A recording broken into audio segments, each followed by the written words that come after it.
Hello everyone, welcome to my channel. So we have given an expression 7 divided 7 divided 7 divided 7. So let's start with today's video solution. So to give multiple signs like division, division, division repeated once, people confused from where to start and how to solve. So let's take it step by step by taking two terms at a time. 7 divided 7, divide 7, divide 7.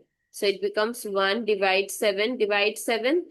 So this will write 1 divide 7 divide 7. Now there is a division sign. So we are going to use KCF rule where K stands for keep, C stands for change, and F stands for flip. So let's apply this. That means keep the left hand, change the symbol from division to multiplication, and flip the right hand. It becomes 1 by 7. So when we solve, we get 1 by 49. This is the correct answer.